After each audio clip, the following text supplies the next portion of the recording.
श्रीकृष्णाय परब्रह्मणे नमः। श्रीमद्भगवद्गीता ध्यानश्लोकाः।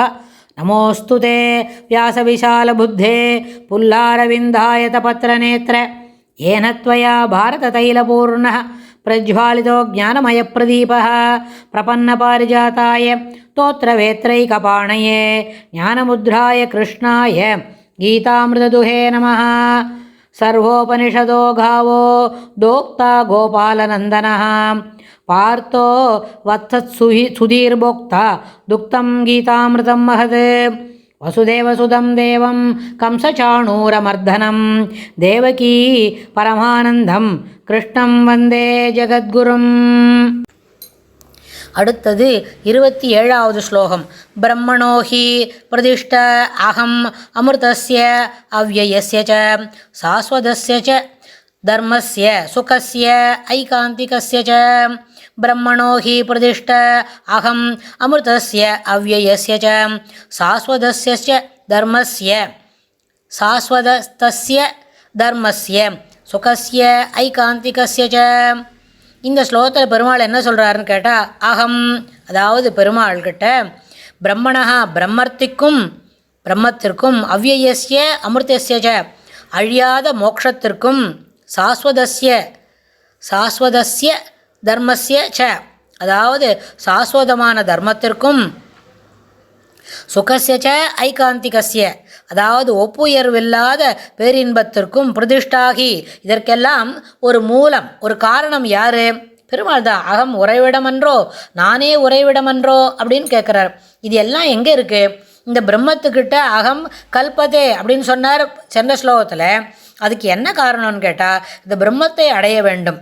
பிரம்மத்தை அடைவதற்கு பிரம்மம் என்பது அளவிட முடியாதது, மாறுபாடு இல்லாதது, அமிர்தமயமானது, அப்புறம் இன்பமயமானது, அழியாத மோட்சத்திற்கு வழிவகுக்கக்கூடியது, சாஸ்வதம் என்றும் நிரந்தரமாக இருக்கக்கூடியது, தர்மஸ்ய சாஸ்வதமான தர்மத்திற்கும் இடம் கொடுக்கக்கூடியது, ஐகாந்திகம் என்று சொன்னால் ஒப்புயர்வு இல்லாதது, தனக்கு மிஞ்சின அடுத்தது இன்னும் இரண்டாவது ஒன்று இல்லாதது அப்படின்னு, அதாவது எல்லாவற்றிற்கும் மேன்மையானது, மேன்மை பொருந்தியது அப்படின்னு சொல்லி சுகஸ்ய அந்த பேரின்பமான இன்பத்திற்கு வழிவகுப்பது. அதெல்லாம் எங்கே கிடைக்கும் அப்படின்னு கேட்டால், அதில் அத்தனைக்கும் உறைவிடம் ஸ்ரீமன் நாராயணனே, நானே உறைவிடம் அன்றோ அப்படின்னு பெருமாள் இதில் கேட்டுக்கிறார். அதாவது பிரம்மணா என்பது பெருமாளை குறிக்கும். பிரம்மம் அப்படின்றது என்ன? பரபிரம்மம். இதை பரபிரம்மம் என்று சொன்னால் ஸ்ரீமன் நாராயணனை குறிக்கும். அதாவது குண உபாசனை, சகுண உபாசனை தான் நம்ம அத்தனை பேருக்கும் ஏற்றது அப்படின்னு சொன்னால், சகுண உபாசனையால் கிடைக்கக்கூடிய பகவத் பக்தி இருக்கே, அதுவும் எளிதில் அடையப்படும். அதுபோல் சகுண உபாசனையாலும் முக்குணங்களை விட்டு நீங்குவதாலும் கர்மயோகத்தை தொடர்ந்து செய்வதாலும் கூட இந்த அழியாத பேரின்பம் கிடைக்கும். மோட்ச சாம்ராஜ்யத்தை அடையலாம். பெருமாளோட போய் அங்கே வைகுண்டத்தில் சாமியாபத்தி கிடைக்கும் அப்படின்னு சொல்கிறார். ஆனால் இதுவே இன்னும் வரப்போகிற 2-3 அத்தியாயத்தில் பெருமாள் எப்படி போட்டி ஆகாரம் எடுத்துக்கணும், மனசு எப்படி செம்மையாக வச்சுக்கணும், அதுக்கு இல்லாமல் எப்பொழுதும் எந்த கர்மங்களை செய்யதா இருந்தாலும் அதில் ஈடுபாடோடு செய்ய வேண்டும் அப்படின்னு ஸ்ரத்தை இருக்கணும் அப்படின்னு சொல்லி அதில் சொல்லி கொடுக்க போகிறார். அதாவது பகவத் பக்தியாலேயே எளிதில் அடையப்பெறும் என்பது மீண்டும் மீண்டும் வற்புறுத்தி கூறப்பட்டது இந்த ஸ்லோகத்தில். அதுக்கப்புறம் ஞான யோகத்தினால் பெறும் மோட்ச நிலையானாலும், மோட்ச நிலை என்னது?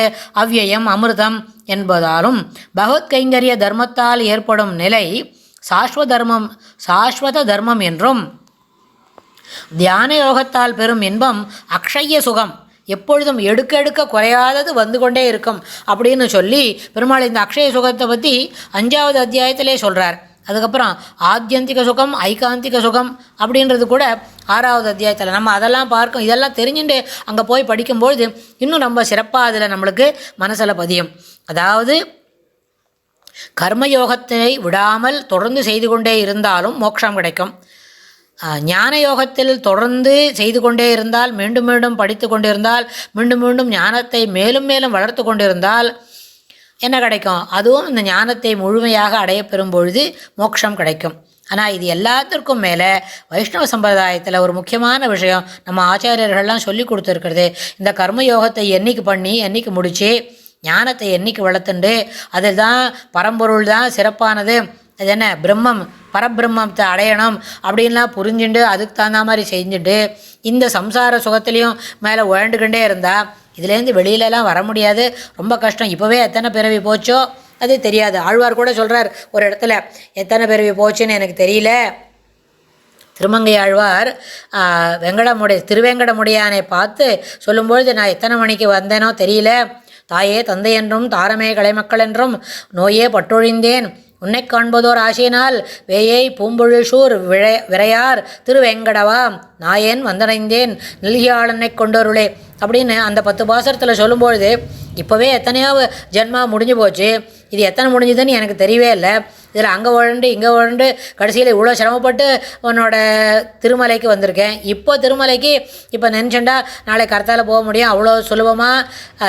அதாவது அந்த பயணம் சிறப்பாக இருக்குது, இப்போலாம் எளிமையாக இருக்குது. ஆழ்வாரோட காலத்திலலாம் அங்கே போகணும்னு சொன்னால் ரொம்ப பிரயாசப்படணும். மேலே அதுக்கு முன்னாடி அகோபிலத்தில் போய் ரிசுமர செங்கவேள் குன்றம் அவர் அங்கே சேவிச்சுட்டு அப்படியே இறங்கி இந்தண்ட பக்கத்து இந்த மலைக்கு வந்து பெருமாளை சேவிக்கணும்னு சொன்னால் மலை ஏறுறதுக்கே எத்தனை நாள் ஆயிருக்குமோ, என்ன சாப்பிட்ருப்பாரோ அதெல்லாம் பெருமாளுக்கு தான் வெளிச்சம். அப்படி ஒரு சிரமம் இருந்திருக்கும். அப்போல்லாம் சிரமம் தான். இதெல்லாம் 1000 வருஷம் முன்னாடியா, இந்த கலி பிறந்து முதல் 500 வருஷத்துக்குள்ளேயே இதெல்லாம் நடக்குது.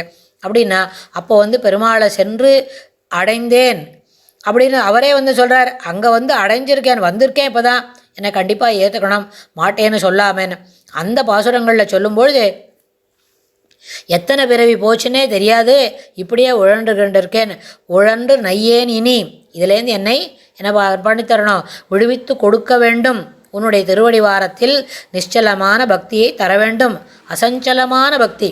எப்போவுமே என்ன பண்ணக்கூடாது, இப்படி வேவரிங் மைண்டு இல்லாமல் என்னுடைய திருவடி வாரத்தில் பக்தியை கொடுக்க வேண்டும்னு அதை அடியொற்றி தான் நம்முடைய ஆச்சாரியர்கள் என்ன சொல்லி கொடுத்துருக்கா.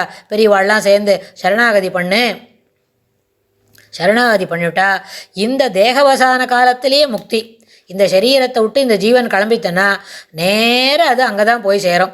வைகுண்டத்துக்கு போயிடுச்சுன்னு சொன்னால் அங்கே சாமியாபத்தி பெருமாளுக்கு என்னெல்லாம் அங்கே இருக்கும். அங்கே முதல்ல இருட்டு கிடையாது, அதுக்கப்புறம் அங்கே எல்லாமே பசி தாகமெல்லாம் இருக்காது. எந்த நேரமும் 24 மணி நேரமும் அங்கே நேர கணக்கு கூட இருக்குமா இல்லையா அப்படின்னு சொன்னால் எல்லா நேரமும் முழு நேரமும் பெருமாளையே அனுபவித்து கொண்டு எந்த விதமான தொய்வு இல்லாமல் குணநலத்தில் குன்று இல்லாமல் அப்படியே இருந்துகிட்டே இருக்கலாம். ஒளிமயமான ஒரு சரீரம் கிடைக்கும் அப்படின்னு. அதனால் ஞான யோகத்தினால் கிடைக்கக்கூடிய இந்த மோட்ச நிலை அவ்யயம் அமிர்தம், அதுபோலவும் தியான யோகத்தினால் கிடைக்கக்கூடிய சுகம் இருக்கே மோக்ஷம், அது அக்ஷய சுகம் என்றும் இதில் தெரிந்து கொள்ள வேண்டும். இத்தனை சுகத்திற்கும் ஐகாந்திகசிய சுகம் இவ அனைத்துக்கும் உறைவிடம் யார்? பரபிரம்மம் ஸ்ரீமன் நாராயணன் தான். வைகுண்டத்தில் இருக்கிற ஸ்ரீமன் நாராயணன் அப்படின்னு புரிஞ்சுக்கணும் அப்படின்னு இந்த ஸ்லோகத்தில் சொல்கிறார் பெருமாள். இந்த ஸ்லோகத்தோடு இந்த அத்தியாயத்தை நிறைவு பண்ணிவிட்டு அடுத்த ஸ்லோகத்தில் என்ன சொல்கிறாருன்னு அப்புறம் பார்க்கலாம். இந்த இந்த அத்தியாயத்தோட சுருக்கத்தை அடுத்த பதிவில் பார்த்து நம்ம இந்த அத்தியாயத்தை முடிச்சுக்கலாம். இதி ஸ்ரீமத்பகவத்கீதாசு உபனிஷத்சு பிரம்ம வித்யாயாம் யோகசாஸ்திரே ஸ்ரீகிருஷ்ணார்ஜுனசம்வாதே குணத்ரய விபாக யோகோ நாம சதுர்தசோऽध्यायः. ஸ்ரீகிருஷ்ணாய துப்யம் நமः.